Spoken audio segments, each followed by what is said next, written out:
Créer une entreprise à deux en Allemagne. Quels sont les avantages et quels sont les inconvénients? Et quand je dis à deux ici, ça peut être toi et moi, juste comme exemple. Donc tu viens, tu me dis, ok, voilà, simple, j'aimerais qu'on crée une entreprise ensemble. Ça peut être toi avec ton ami, ça peut être toi avec ta femme. Alors, j'aimerais te dire déjà que j'avais fait une conférence à ce sujet avec un couple que j'ai aidé à investir dans les marchés boursiers. La femme était devenue vraiment une championne. Et puis, elle voulait créer une entreprise avec son gars. Par ailleurs, ils étaient déjà associés à d'autres systèmes financiers dans leur groupe ou dans leur réunion. Et ils sont revenus vers moi, ils m'ont dit, ah oui, on veut créer une entreprise à deux en Allemagne, dont elle devait créer avec son conjoint, dont son mari.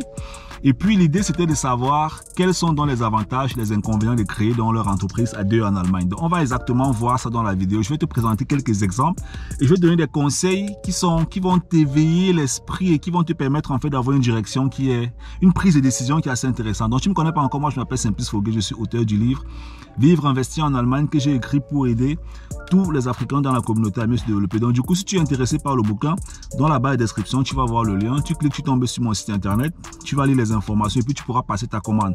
La deuxième chose, en fait, tu vas sur notre site simplicefoguet.com, tu vas voir le bouton bleu et le bouton rouge. Donc sur le bouton rouge, tu pourras cliquer là-dessus, tu vas écouter l'histoire de différents de nos clients, plusieurs Africains qu'on a aidés en Allemagne, des Africains qu'on a aidés à acheter des biens immobiliers, des Africains qu'on a aidés à investir en bourse, d'autres qu'on a fait dans l'entrepreneuriat en Allemagne. Il y a beaucoup de témoignages, tu pourras les écouter, tu te laisses inspirer. Et si ça te tente, tu prends un rendez-vous avec nous. Si ça ne te tente pas, tu reviens, tu restes sur YouTube et on continue. Voilà, avec nos vidéos par ici. Mais bon, je sais que ça va te tenter, on t'attend dans le prochain rendez-vous. Alors, on va donc revenir sur le truc. Hein. Le truc, en fait, c'était quoi? Comment créer une entreprise à deux en Allemagne, les avantages, les inconvénients. Alors, ce qu'il faut comprendre, en fait, c'est quoi? C'est que la plupart des Africains qui veulent créer une entreprise à deux en Allemagne, quand on ne connaît pas encore vraiment quels sont les statuts juridiques en Allemagne, ce qui se passe, on pense d'abord à la Einzelunternehmen. Einzelunternehmen, ce qu'on appelle l'établissement au Cameroun, tu vois un peu. Or, le gouvernement allemand a mis ce que je dirais la GbR. La GbR qui est assez intéressante pour pouvoir se mettre à deux. Pourquoi la GbR? Parce que ça ne coûte pas trop d'argent, c'est moins cher. Et puis, c'est vraiment le statut juridique qu'il faut quand on se met à deux pour créer une entreprise. Bon, on n'a pas assez d'argent au début. Mais à un moment donné, on peut passer à GmbH. Hein, on peut créer une GmbH à deux. Ça va demander 25 000 euros. Donc, tu vas donner 12 500 euros. Ton partenaire va donner 12 500 euros. Vous allez créer. Si vous n'avez pas 12 500 euros chacun, tu peux donner 12 500 euros divisé par deux. Lui donne 12 500 euros divisé par deux. Vous partez créer. Après, vous développez l'entreprise. Vous complétez, vous créez encore. Après, vous complétez le capital. Parce que aussi longtemps qu'il n'y a pas les 25 000 euros, c'est toujours un peu considéré comme si l'entreprise est en phase de création en Allemagne, tu vois. Mais je vais revenir donc, essayer de revenir donc sur le niveau de la GbR, ok? La création n'est pas compliquée. Tu peux aller sur Internet, tu tapes GbR, comment créer une GbR en Allemagne, tu vas trouver plein d'informations dessus. Moi, je vais attirer votre attention sur une chose. Numéro 1, quand on crée une entreprise à deux, il faut clarifier ce qu'on appelle le partage des bénéfices. Numéro 2, il faut comprendre ce que ça veut dire sur vos impôts. Je vais beaucoup insister là-dessus parce que quand vous créez une entreprise à deux en Allemagne, telle que la GbR, je vais rester sur la GbR d'abord ici. Si tu veux que je tourne notre vidéo sur la GmbH et tout, tu peux me dire dans la barre, tu peux me dire dans les commentaires. Quand vous créez une entreprise à deux en Allemagne, notamment la GbR, toi par exemple, tu as la classe d'impôt numéro 3, ton partenaire a la classe d'impôt numéro 4, ok? Vos deux classes d'impôt n'influencent pas dans l'entreprise, ok? Mais par contre, ce qui influence, c'est comment est-ce que vous allez vous verser les bénéfices. Je prends un exemple. Vous avez développé la GbR à deux. La GbR a gagné de l'argent dans l'entreprise. Donc, le chiffre d'affaires, vous avez fait des ventes. Ce qui est entré dans l'entreprise, c'est peut-être 70 000 euros. Vous avez payé vos charges. Et puis maintenant, vous décidez en fait de vous payer chacun, je prends un exemple, 20 000 euros. Donc, toi, tu te donnes 20 000 euros. Ton partenaire, lui, se donne 20 000 euros. Les 20 000 euros que ton partenaire, lui, se paye, n'auront pas le même impact au niveau des impôts que les autres 20 000 euros que ton partenaire se paye aussi.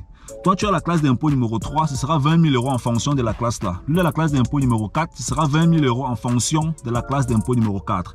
Par contre, la GbR en elle-même dans son management et tout, elle doit aussi payer ses impôts. Il faut passer, c'est pas parce que vous payez les impôts déjà vous seul que l'entreprise ne paye pas les impôts. Non. Si la GbR fait un chiffre d'affaires peut-être de 200 000 euros, de 100 000 euros, ainsi de suite, dans l'entreprise même, il y a d'abord les impôts dans l'entreprise de l'entreprise même que vous payez. Ça, c'est extrêmement important. C'est quand vous sortez dans l'argent de l'entreprise et que vous vous versez ça à chacun. Chacun paye encore les impôts en fonction du volume d'argent qui s'est versé lui-même. Ça, c'est extrêmement important.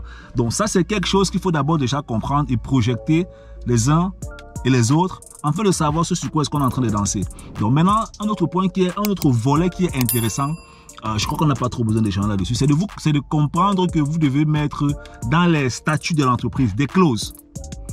Des clauses, ça veut dire qui va faire quoi, comment et ainsi de suite. La plupart, quand je les rencontre souvent, ils sont intéressés par créer une entreprise à deux. Mais le volet que moi je vois pas souvent trop, c'est vous versez quel pourcentage de bénéfices et comment vous faites pour gagner l'argent.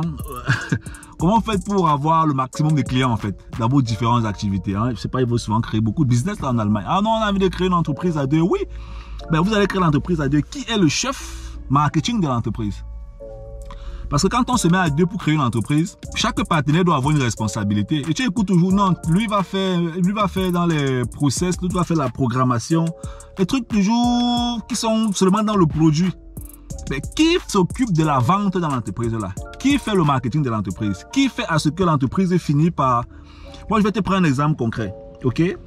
Si moi, je crée une entreprise avec toi qui est en train d'écouter la vidéo aussi, mon rôle serait le directeur des opérations marketing de l'entreprise. C'est-à-dire tout ce qui va faire à ce que l'entreprise puisse avoir les clients, gagner les clients, ainsi de suite. Ce sera mon rôle et je ne vais pas me mélanger avec toi là-dessus.